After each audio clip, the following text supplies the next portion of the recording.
Ahora vamos a pasar a unas presentaciones de investigaciones en relación a la psicología transpersonal y a la espiritualidad.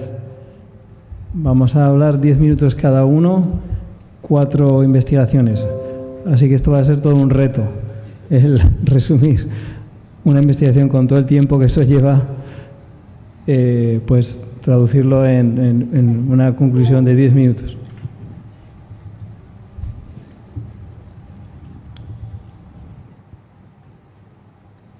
Y ya terminamos y nos vamos a comer.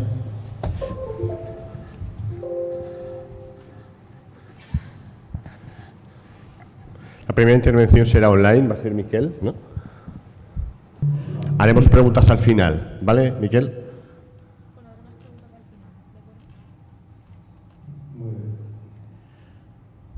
Bueno, sin más decir que Miquel es médico también y psicólogo y presidente de la Sociedad Internacional de Psicología Analítica Jungiana. Eres un psicólogo jungiano, además de psicoterapeuta, y ahora va a presentarnos una investigación sobre procesos de paz que ha desarrollado recientemente. Mañana vendrá en persona. Si alguna persona quiere hablar con él, pues va a poder hacerlo mañana en persona.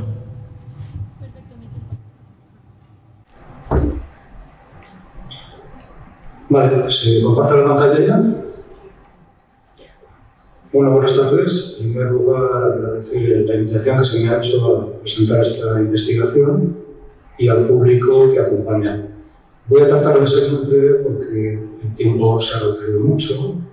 La investigación se ha hecho en un marco de tesis doctoral en la Universidad de Castellón dentro de la paz. Podía haber estado en psicología, pero preferí hacerlo dentro del doctorado de paz. ¿Por qué esta investigación? Bueno, porque realmente la violencia es algo que todos lo conocemos en las propias membranas corporales, psíquicas y espirituales, y además en mi caso soy testigo acompañante de muchos sujetos que están en psicoterapia y que me han permitido entender tanto los orígenes profundos de la violencia, sus consecuencias y los cambios posibles para desarrollar una capacidad para la paz. Además, para mí eso es un imperativo ético, transmitir lo aprendido para que la comunidad científica, teniendo el aval de la experiencia clínica, pueda aportar elementos que permitan hacer una docencia distinta y que además permitan crear programas de intervención psicosocial. Realmente todo el diseño, aparte de la experiencia clínica, es una investigación novedosa por mi edad, porque se sale de los parámetros habituales en las investigaciones actuales y porque aporta a la academia un marco de psicología profunda, psicoanalítica junguiana, no junguiana, como ha comentado antes Román. Claro, esta investigación pues parte del empirismo interno o las ciencias esotéricas de Estado. En general, tendemos a pensar que la ciencia es algo fuera de lo espiritual. Sin embargo, toda conciencia humana es científica y mira, aprende de sí misma, de su propia experiencia, compara, relaciona el pasado con el presente, los cambios que se han producido en base a ciertas conductas. Entonces, la ciencia es inherente a la conciencia humana y abarca también la espiritualidad. Otra cosa es la ciencia imperante, que es reduccionista y va a lo superficial y no a lo complejo. Es una investigación de la complejidad y que tiene un elemento participativo en el que además lo cualitativo y lo cuantitativo se integran de una forma clara. Los datos que se buscan no son vistos como números cuantofrénicos, sino serán los números lo que ellos quieren decir desde el punto de vista simbólico y se llama. Por supuesto, desde una perspectiva de género, ya que la mayor parte de la violencia temprana la reciben especialmente las mujeres, sobre todo en nuestras sociedades patriarcales. ¿De qué parte la hipótesis, bueno, pues en este esquema los sujetos nos desarrollamos desde algo prepersonal hasta llegar a algo transpersonal. Lo prepersonal ya trae un bagaje que no es de nosotros, sino es transgeneracional, de los ancestros, del inconsciente colectivo, de los arquetipos. Todo eso nos condiciona el desarrollo personal, pero muchos sujetos no llegan a integrar lo transpersonal. Dependiendo de su desarrollo, se quedan estancados en ciertos segmentos neuróticos, psicóticos, borderlines, y cuando acceden a elementos transpersonales, muchas veces lo hacen desde las falacias.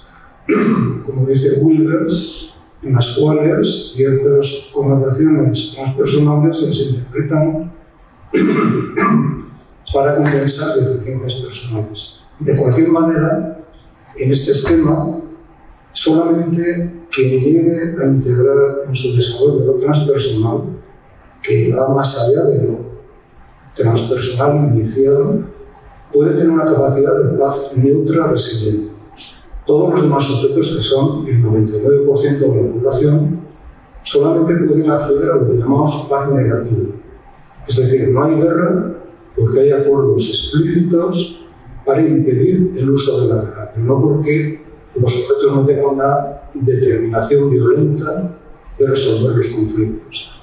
Y lo que ocurre en la guerra es que cuando ya tiene una justificación, la gente va a la guerra porque tiene una pulsión ya determinante a través de su desarrollo, una pulsión que contiene, pero cuando le dan permiso para matar, pues va a matar y con eso puede desarrollar la pulsión interna.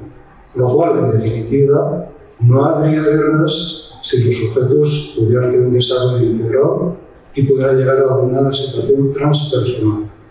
Mientras que las hay, porque los sujetos están atascados en su desarrollo. Y la tesis trata de llegar a entender lo que es la paz a través de estudiar desde el apego muy inicial en las relaciones afectivas hasta el trauma, la personalidad, la ética y también si la psicoterapia modifica estas cosas. Vale, hay un montón de objetivos, pero vamos a hacer un montón de cuestionarios. La muestra fue 400 personas y les costó aproximadamente 3 horas todo el material. En parte lo contestaban solos, en parte eran entrevistas conmigo, en España y en Colombia, en la que estuve trabajando un tiempo. Muchas de las consideraciones importantes es que la gente, cuando contesta, solamente lo hace desde la parte más consciente.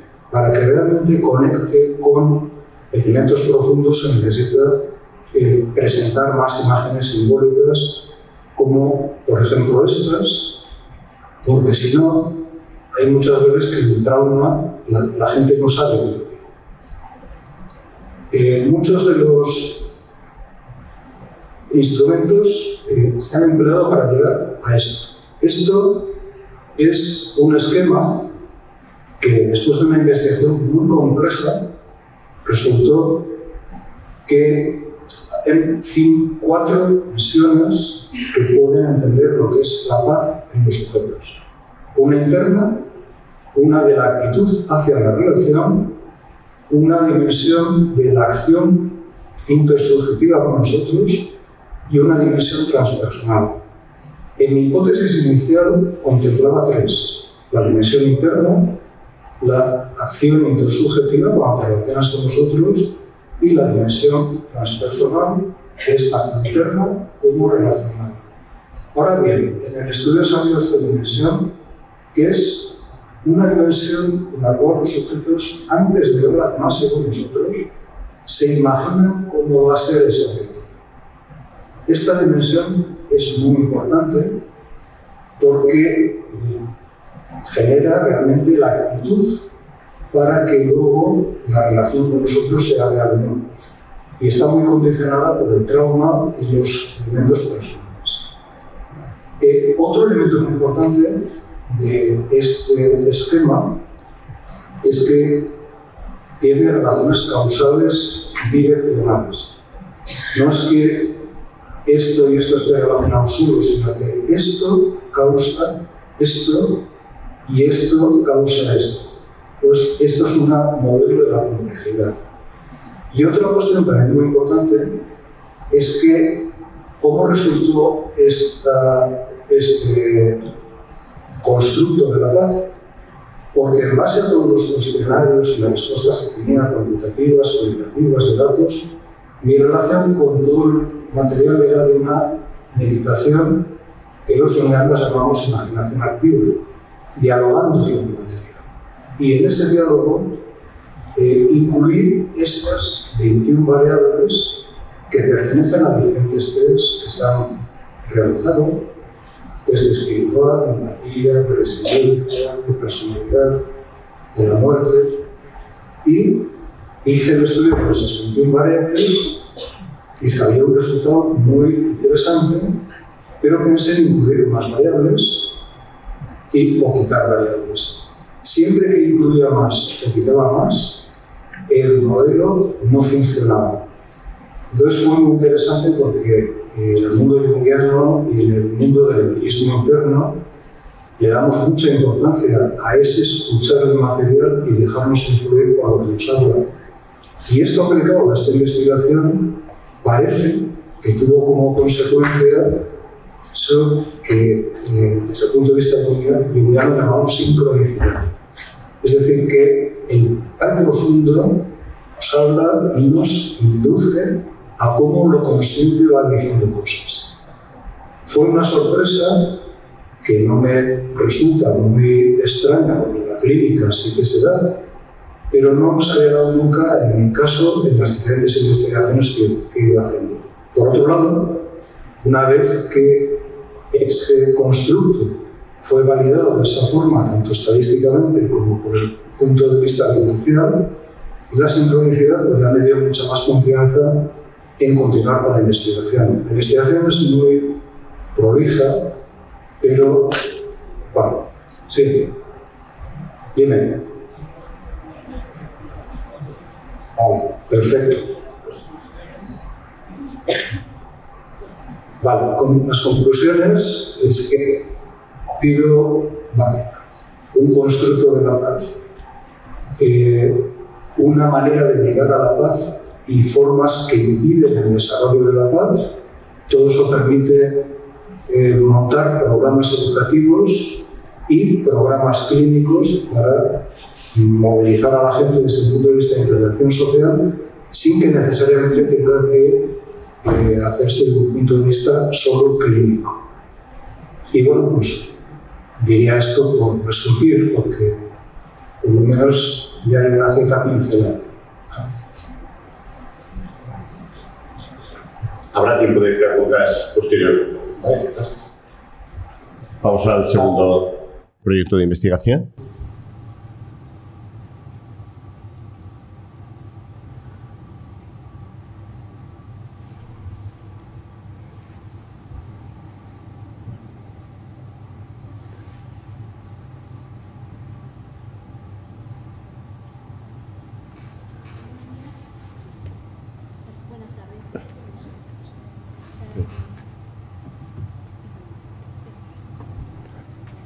Gracias.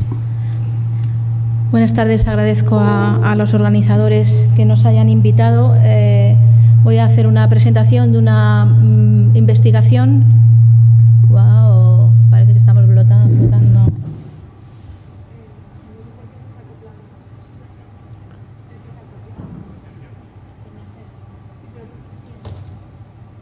Hola, ¿me oís bien? Ah, debe ser la altura. Y eso que no soy muy alta.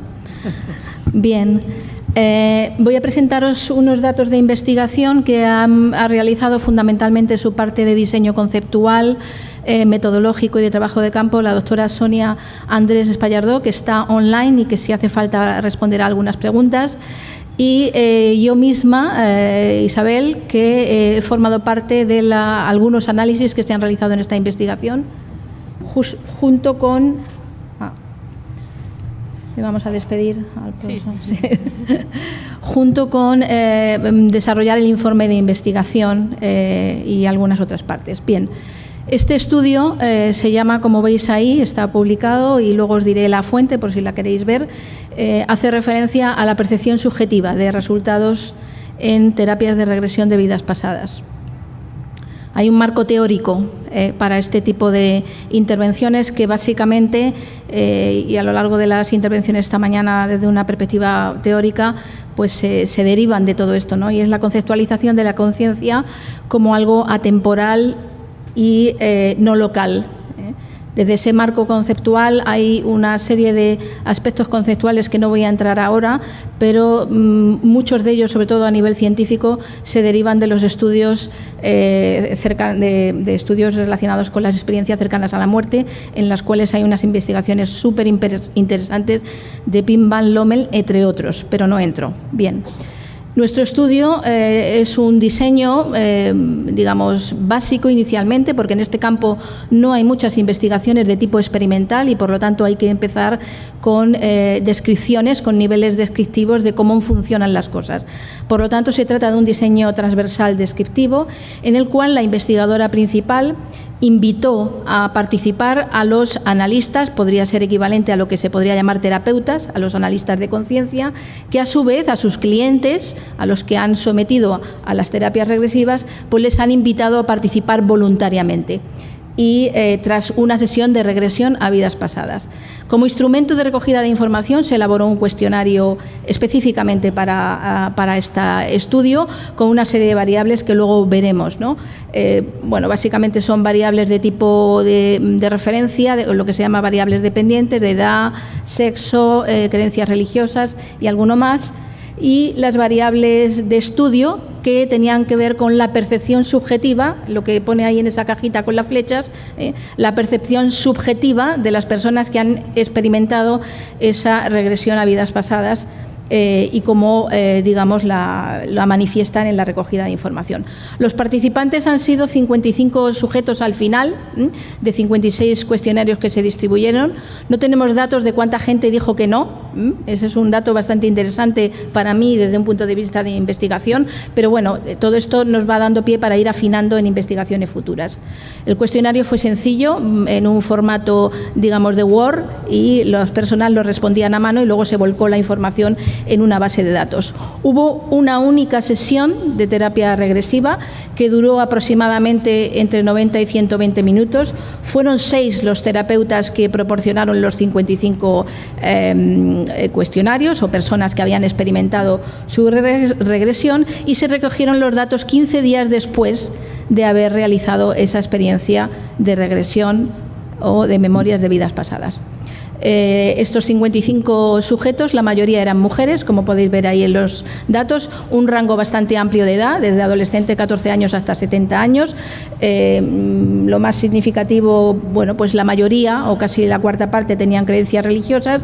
La mayoría también creen que la muerte continúa. Estas son variables de control que son importantes de recoger en este tipo de experiencias. Como veis, la población, la mayor parte estaban o entre Madrid o en Murcia. Es una muestra, digamos, intencional, porque no se pudo hacer una muestra de tipo azar, obviamente. El análisis cualitativo fue de tipo descriptivo. No voy a entrar ahora en detalles, más que me lanzo directamente a los resultados, ¿verdad?, que tenemos ganas de comer. Y como veis, los resultados en un cuestionario que, bueno, hay que ir afinando para próximas investigaciones, era de tipo dicotómico, es decir, ante las preguntas que veis ahí es sí o no. Bien, eso metodológicamente, digamos, porque el mundo de las experiencias no es sí o no, a lo mejor hay entre medias de distintas, digamos, subjetividades. Pero en este nivel, digamos, de investigación, que yo consideraría que es básica, pero importante que se aporte, la mayor parte de experiencias, o sea, el 80% o más de personas mostraron beneficios en los ítems que nosotros evaluamos.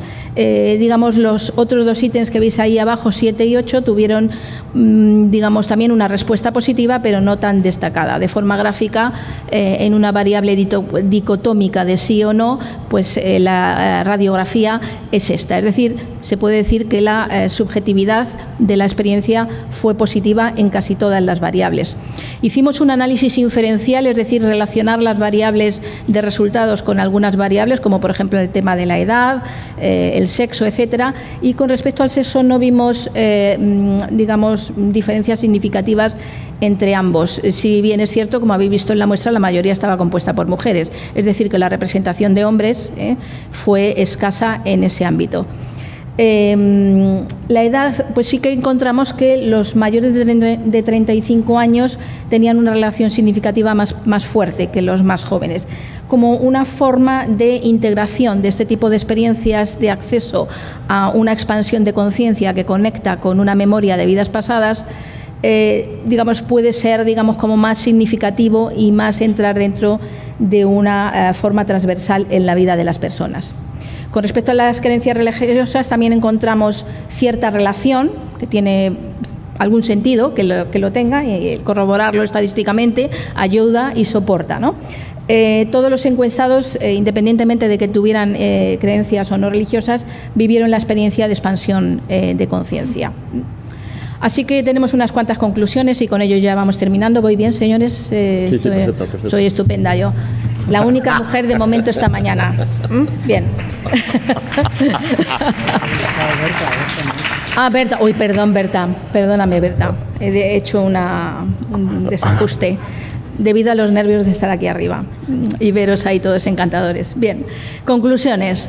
Hay beneficios, ¿no? La mayoría de los participantes en análisis de conciencia tienen una serie de experiencias positivas que la integran en su vida, y si nosotros con nuestro pequeño diseño lo hemos encontrado, hemos obviamente indagado quién más dice esto, que siempre en investigación hay que pensar que no es uno el que ha descubierto la piedra filosofal, y hay distintos autores, y os pongo ahí la referencia, que respaldan esta beneficios, ¿no?, de los efectos a corto plazo.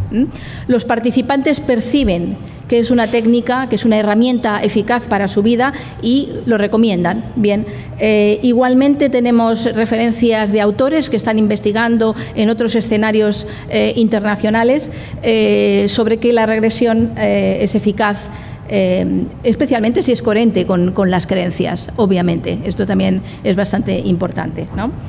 La edad se relaciona con mayores cambios en la vida tras la sesión. Es decir, de algunos elementos un poco de madurez pueden estar influyendo y, bueno, también el autor Lucas con sus colaboradores en un manual importante hablan de estos aspectos, ¿no? Así que la terapia regresiva, desde este enfoque y desde este ensayo de investigación, bueno, la investigación no fue un ensayo, fue real, quiero decir, de entrar dentro de una metodología científica, pues la terapia regresiva parece ser una alternativa válida para coadyuvar con tratamientos convencionales, ¿no? Contribuye a la mejora de síntomas,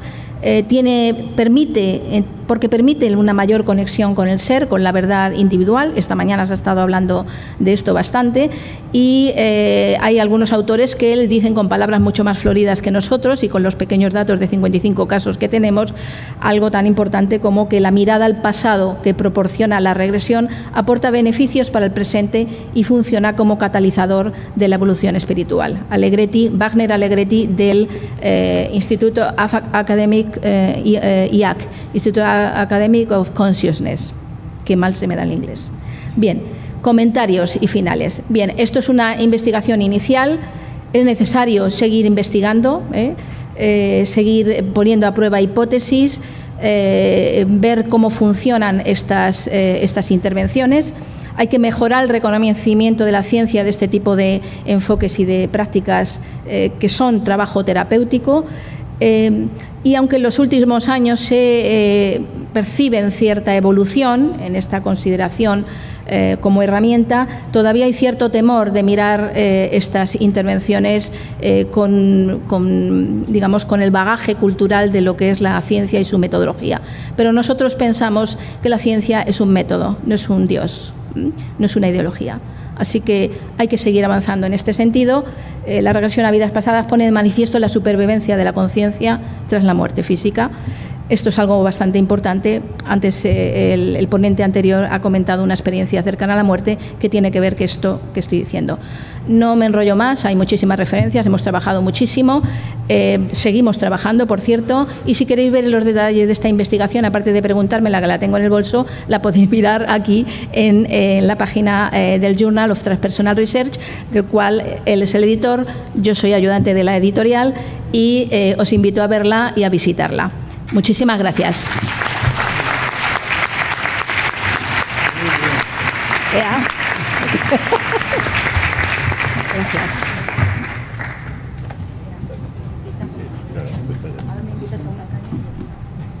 ¿Vas tú, verdad, Javier? Sí.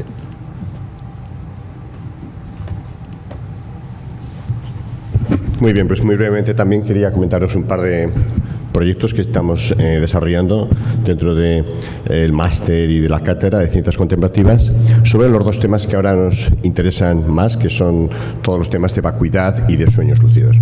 Sabéis que se considera que hay 3 olas de mindfulness, ¿no? En 1980 surge la primera, mindfulness como tal, se calcula que hacia 2005 la segunda ola con compasión y la tercera ola hacia 2015, donde se englobaría todo lo que es técnicas deconstructivas, meditativas deconstructivas, que buscarían alcanzar la vacuidad no dualidad y lo que se ha denominado neurociencia contemplativa.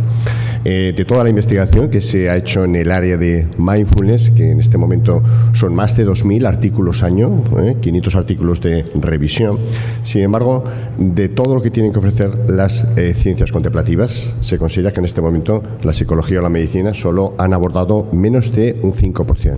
Y de ese 5%, la mayor parte es sobre temas de mindfulness, 75%, de compasión un 20%, y de temas deconstructivos solamente un 5%, ¿no? Os comento pues rápidamente los estudios. El primero es un ensayo controlado aleatorizado, lo que es un ensayo randomizado, sobre técnicas deconstructivas. El protocolo lo hemos publicado recientemente. Es el primer estudio que está en marcha sobre la evaluación de meditaciones deconstructivas y el impacto que puede tener esto en personas. El estudio rápidamente evaluaría 4 técnicas deconstructivas de diferentes tradiciones contemplativas. Una de ellas sería las postraciones, una de las técnicas básicas, se considera el primer preliminar dentro de la tradición budista tibetana. El segundo sería la utilización del Koan Mu, uno de los Koan tradicionales dentro de la tradición budista Zen, siempre siguiendo el modelo tradicional que su tradición contemplativa describe. El tercero viene de la tradición tolteca, que consiste en la práctica de la máscara y el espejo. Durante media hora aproximadamente al día, uno con una máscara delante de la cara cuenta ante el espejo y se ve en el espejo su biografía, los aspectos más importantes de nuestra biografía.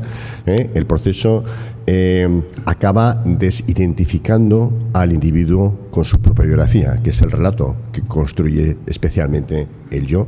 Es muy interesante que la cultura tolteca y la tibetana tienen una gran cantidad de aspectos en común, desde los sueños lúcidos, luego comentaré mínimamente eso, hasta, por ejemplo, esta práctica. Esta práctica prácticamente solo existe en estas 2 tradiciones culturales.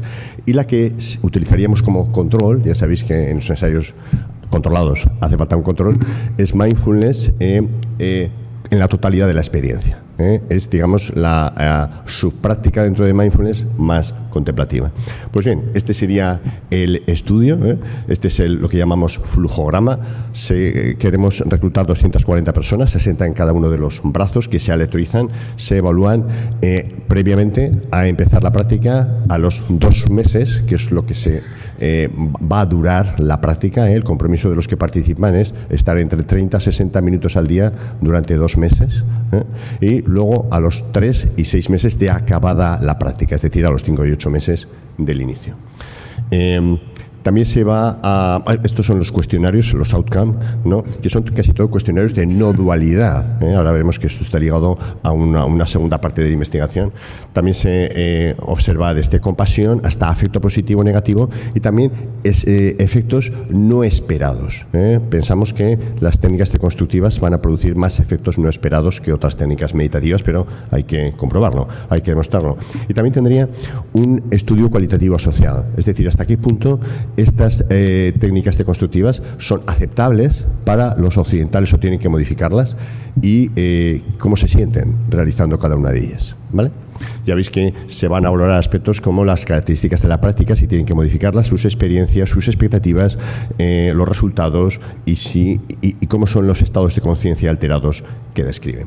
En este momento ya hay 80 personas que están entrando y se han aleatorizado 60 personas y seguimos incluyendo participantes, así que si os animáis ya sabéis. Este estudio va ligado a otro muy cercano, que es el de validación de escalas deconstructivas. ¿Cómo se mide la experiencia de vacuidad no dualidad? Fijaos que la ciencia pues, ha desarrollado escalas, por supuesto, todo está limitado. No tenemos muy claro hasta qué punto se solapan, miden lo mismo, qué dimensiones pueden tener, que sean más relevantes, etcétera. Y eso es un poco lo que vamos a hacer en este segundo estudio, que es independiente, aunque está relacionado. Entonces, hay varias escalas, como esta del ego tranquilo, o del NETI, que es la más utilizada, la Non-Dual Embodiment Thematic Inventory, o también el cuestionario de meditación profunda, etcétera. Hay alguna escala más, pero no os aburro, ¿eh? No solo las vamos a validar al español, que no están validadas la mayor parte de ellas, sino que, como os decía, vamos a intentar comparar las características psicométricas, el concepto que miden, si hay solapamiento o es muy diferente, y vamos a intentar correlacionar dimensiones, ¿eh? Veis que son dos estudios bastante relacionados. Y, por último, el tercer estudio son sobre el sueño lúcido, las características de las interacciones con los personajes del sueño lúcido. Aquí también queremos conseguir una muestra de unos 120 individuos, ya llevamos aproximadamente 60, pero claro, la complejidad es tener sueños lúcidos. Ya ves la cara ya como diciendo. Por eso, ¿no? Tenemos que ir a sitios muy específicos donde haya gente con sueños lúcidos y que recuerden de forma bastante fiable la interacción con los sueños lúcidos. ¿Qué queremos investigar? Grandes investigadores sobre el tema, como Jung, ¿no? El famoso discípulo heterodoxo de Freud, decía que muchas de las cosas que encontraba en sus sueños estaba convencido de que no procedían solo del inconsciente. Es decir, en muchas tradiciones se habla de que el sueño es una especie de interfaz donde uno no se encuentra solo con lo que proyecta en su mente, sino con otras interacciones, y eso es especialmente visible en el sueño lúcido. Es difícil de percibir en un sueño estándar. Ese es lo que queremos hacer, un primer estudio cualitativo, ¿no? Donde tradición tolteca, tradición Bon, como os digo, muchas semejanzas. Queremos conocer la frecuencia de interacciones con personajes de estos sueños lúcidos. 2, hasta qué punto estas interacciones impactan al individuo, cambian su vida. Y 3, la opinión del soñador, es decir, de la persona, sobre si esa interacción tiene que ver con algo que procede del inconsciente o que procede de otra parte. Ya veis que la investigación es atrevida y aquí tenéis, si queréis participar o colaborar con alguna de estas investigaciones, estaremos encantados. Y nada más, esto es lo que quería comentaros rápidamente.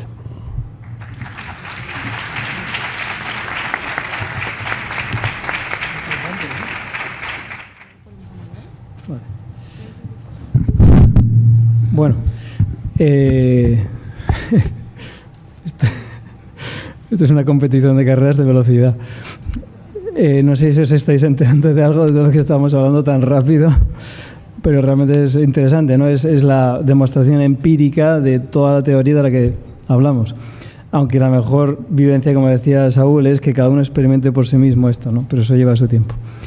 Esto es una investigación que supuso 8 años y que vamos a relatar aquí en 10 minutos.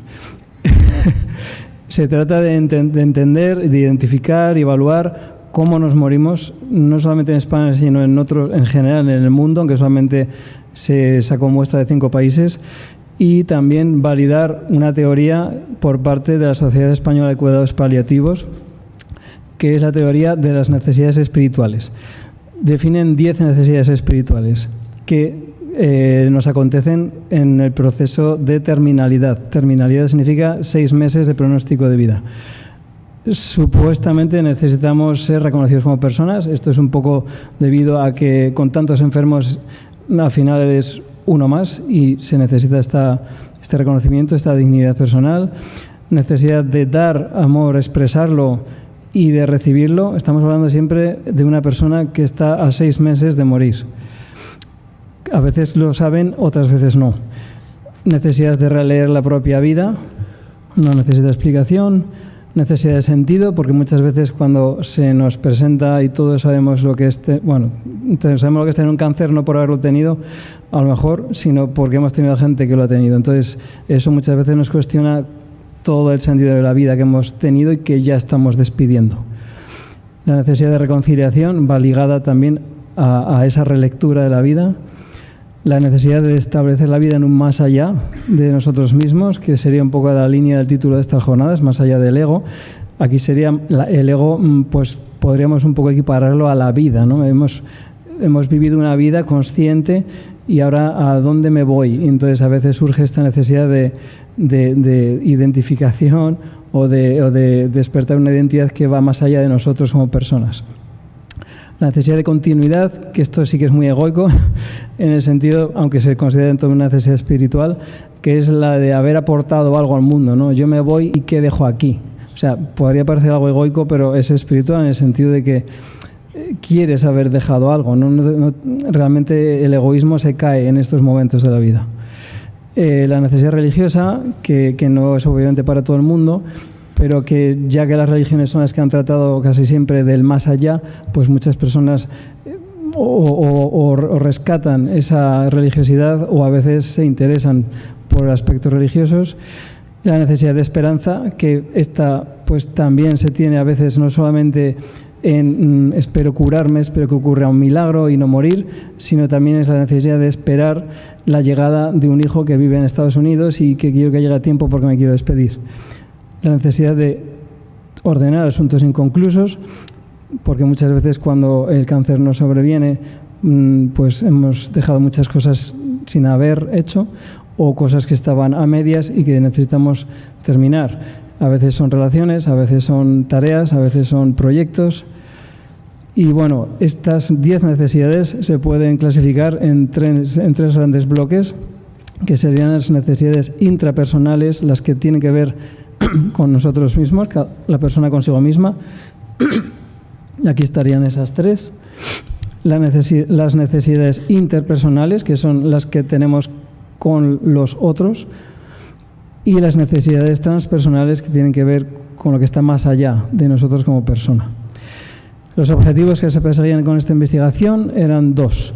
Uno, la creación de una herramienta que evalúe esas necesidades, y 2, como dice, determinar si estas necesidades están presentes en todas las personas o es una cuestión nacional, española o europea.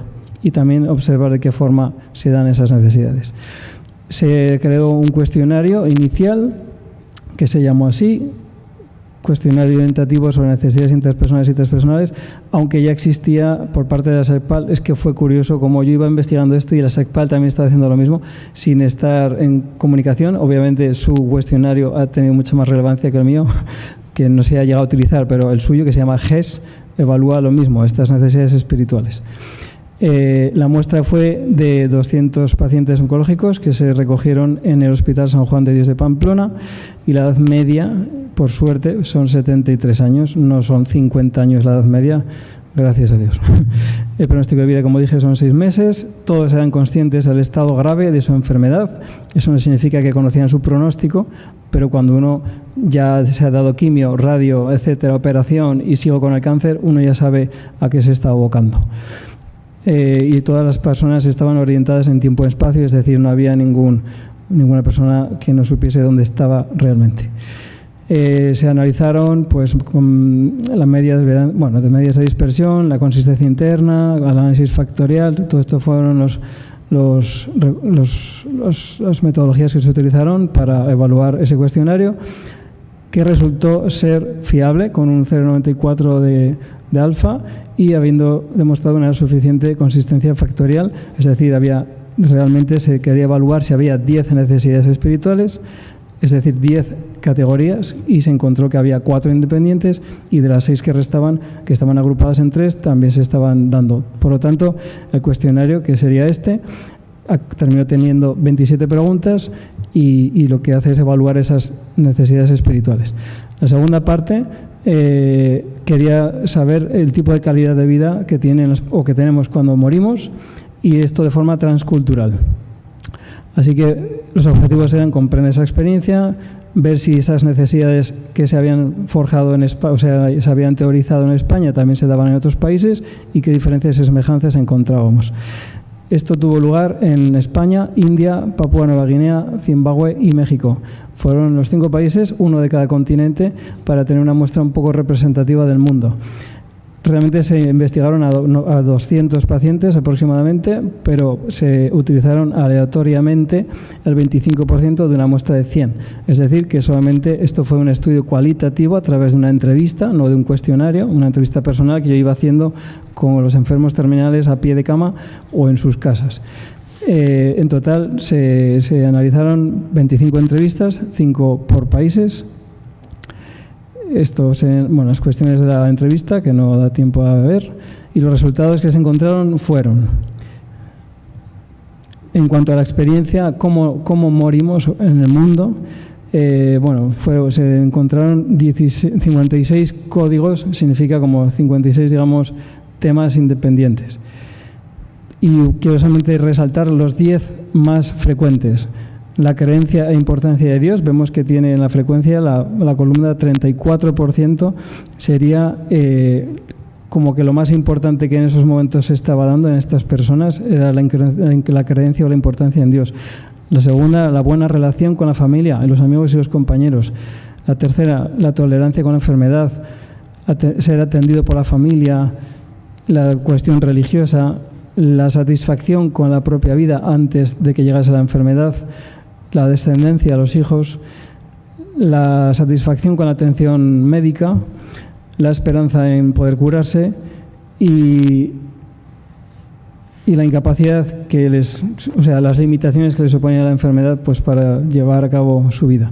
Estas eran las 10 categorías más frecuentes o más importantes.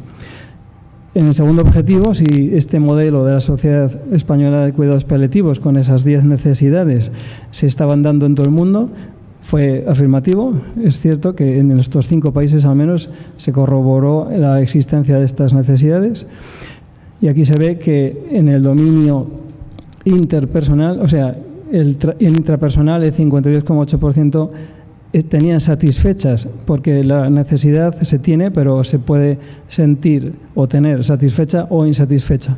Y se vio que en la intrapersonal había un 53% de satisfacción de las necesidades intrapersonales, y la transpersonal también fue una necesidad satisfecha. Y es curioso cómo las relaciones interpersonales con las demás personas, esa necesidad de ser reconocido como persona, de amor, de perdón, de ordenar los asuntos, solamente un 40% de personas la tenían satisfecha. Estos son pacientes de una unidad de cuidados paliativos en Papúa Nueva Guinea. No sé cuántas camas hay en una sola sala, pero lo podéis ver. Esta es una unidad de cuidados paliativos de Zimbabue, una unidad de cuidados paliativos en India y una unidad de cuidados paliativos en México y en España. Vemos diferencias, ¿verdad? Y además de las diferencias que también son en estos 5 países, por ejemplo, en España y en México, era importante la visita de amigos, cosa que ni en Papúa, ni en Zimbabue, ni en India era importante. Aquí nosotros y en México sí lo consideramos importante. Tenían serios problemas con el alcohol en Papúa Nueva Guinea y en India. Me llamó la atención lo del alcohol en India, porque no asociaba yo que el alcohol fuera un problema allí, pero parece ser que sí. Obviamente la creencia en la reencarnación es algo que solo se da en India, en el resto de países no. Y luego, por contra, algo que ocurre en Papúa, en Zimbabue y en India y que no ocurre en España y en México, pues es la menor calidad de atención médica, a juzgar por las fotos que hemos visto, que era muy importante para ellos, la agricultura y la ganadería, cosa que nosotros ya hemos perdido, la elevada devoción religiosa, que también hemos perdido, la dificultad para comprender preguntas complejas. Yo, cuando hacía la entrevista, tenía que explicarles muchas veces qué es lo que quería decirles con cuestiones que no entendían del todo por esa tal vez falta de educación, como dice ahí, había menor educación. Cuando una persona me llamó la atención en Papúa, cuando supo que tenía cáncer, me preguntó si podía hacer el amor con su mujer, porque pensaba que le iba a contagiar. Para que sepáis un poco cómo es la educación sanitaria en estos países. Y obviamente la necesidad económica que nosotros tenemos satisfecha por los sistemas nacionales de salud y que en estos países no tienen. Los semejantes, tenemos una gran aceptación de la terminalidad en los 5 países. Hay una gran presencia de la experiencia de Dios o la religión.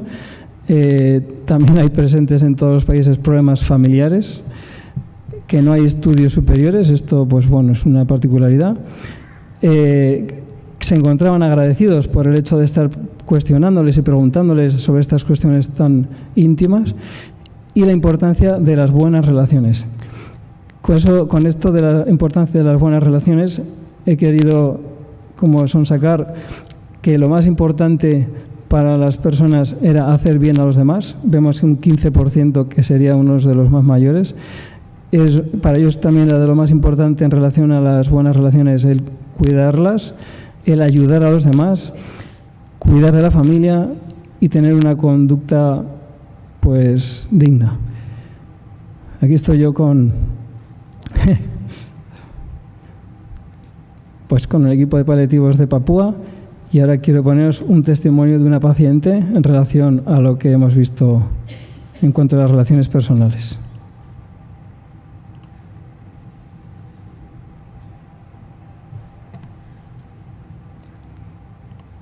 No sé si se oye. Bueno, si lo voy a hacer directamente desde el archivo.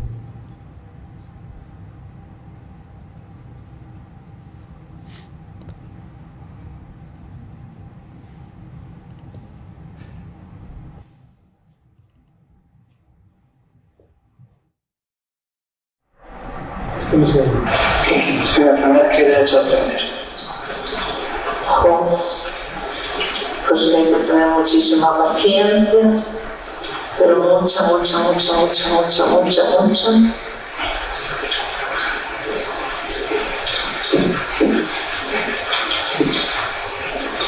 Y que hay que ser cuanto más mejor persona, mejor, ¿sabes?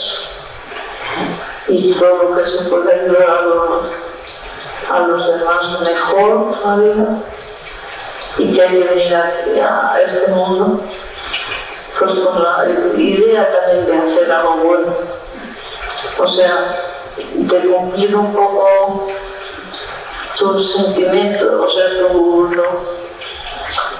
tu realización, o sea, no sé si me entiendes. Sí, como hacer, se diría, a lo mejor lo que se ha venido a hacer aquí, ¿no? Hacer como su proyecto y tal, o así. Hacer un poco tu proyecto y tal, pero sin dejar, por supuesto, de paso ayudar a los demás, que me parece importantísimo, pero muy importante, porque por aquí ayudamos todos, porque en esta vida es muy difícil y tenemos que ayudarnos todos, porque es que nos ríe y darnos de los trepas de los que hay ya, que son una mala bestia.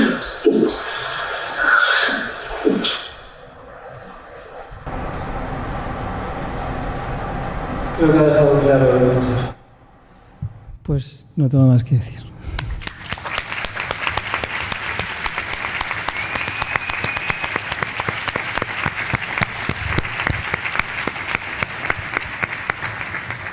Hay tiempo para un par de preguntas breves, si alguien quiere hacer. Online también pueden preguntar, no sé si pueden. Y si no, pues...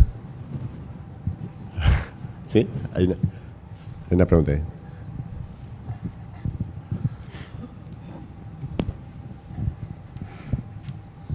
Hola. Pues yo tengo una pregunta para Román. Tú que has visto a tantas personas morir o cerca de la muerte, ¿qué nos podrías decir o qué has pensado respecto a lo que la idea de la muerte nos puede enseñar para vivir?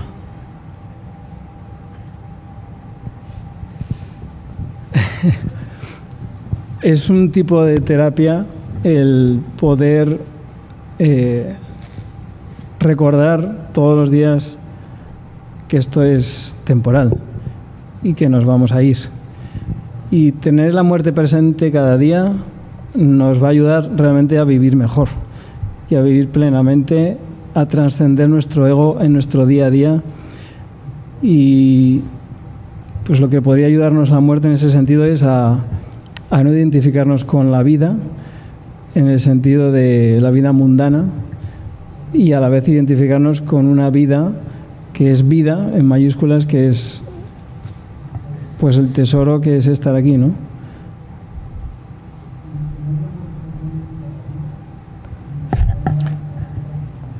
¿Alguna pregunta más?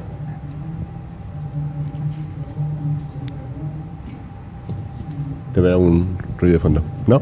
Venga, pues estamos por terminada la sesión. Nos vemos a las 4:30. Os dejamos un poquito más de tiempo, ¿os parece? 4:30.